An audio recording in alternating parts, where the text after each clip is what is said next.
I have a question for everyone. That question is, what defines you as a person? What makes you, you? A lot of us tend to define ourselves through our physical image, our jobs, our bank balance, and a lot of the time through what others have to say about us. I used to define myself through three things.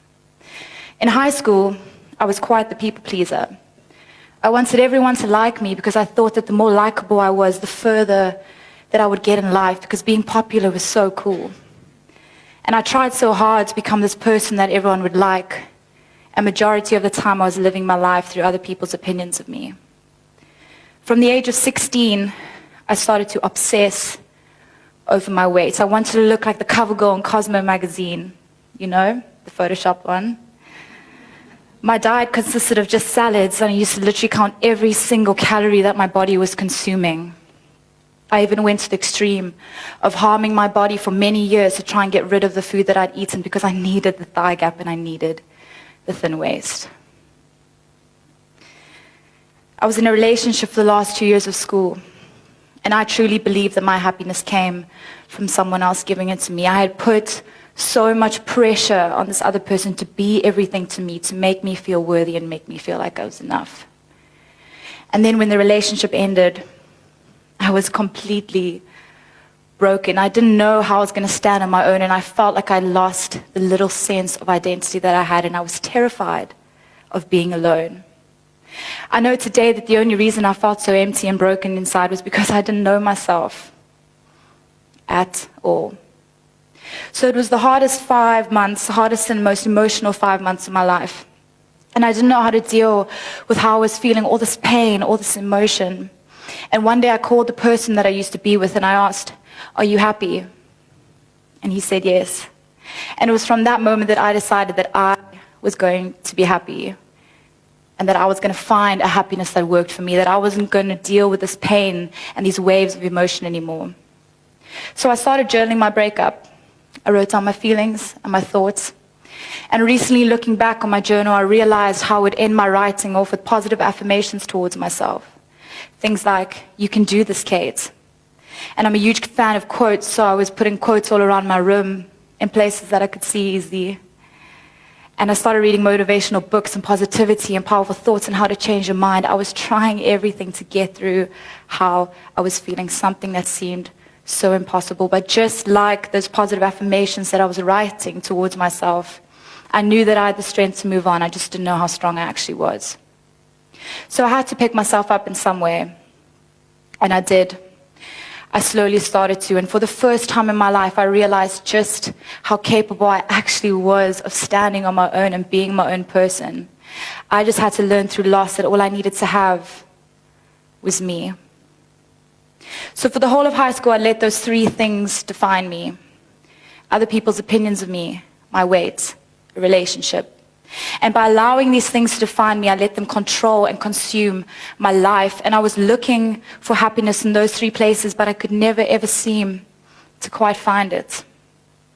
I believe that happiness is something that you create for yourself, by yourself, on your own terms. The world that we live in is something that we create for ourselves. And I'm not talking about society's world. I'm talking about the individual world that each and every one of us experience, because as we shape our world and our lives, we shape ourselves too. So I've learned through picking myself up through a breakup and letting go of the things that I thought defined me, just how important it was for me to take the time out to figure myself out, get inside my own mind and understand myself.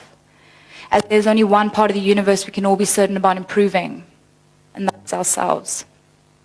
I'm currently reading a book called The 15 Invaluable Laws by John Maxwell. And in this book, he says something that really made me think. He says, as children, our bodies grow automatically. A year goes by, we get taller, we become stronger, become capable of doing more things, facing new challenges.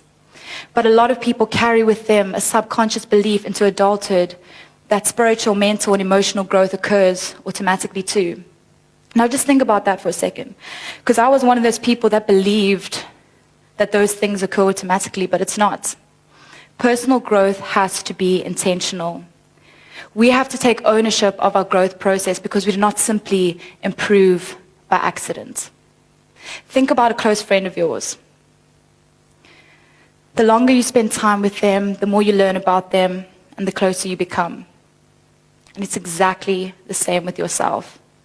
The more you focus your energy on getting to know yourself, spending time by yourself, the more you will learn about yourself, and the closer you will become to yourself. And let me tell you that is such a beautiful feeling when you realize how close you are becoming to yourself. I've decided to make myself a priority in my life. And self-discovery is the best gift that I'm busy giving myself, and it's the one gift I wish I could get each and every one of you who don't have it already. It has allowed me to grow on my own terms without someone else telling me how to. And by doing this, I'm becoming the person I want to be rather than the person I was told to be. And a lot of people think that putting yourself first is selfish. But putting yourself first simply means for me, it simply means taking a stand, looking at yourself and saying that I'm going to do everything in my power to see myself succeed and reach my dreams. I'm going to make the best choices in my life, including the people that I surround myself with, people that add nothing but value to me. Ask yourself today if the relationships that you have in your life are adding value to you. Are they helping you grow into the person you want to become?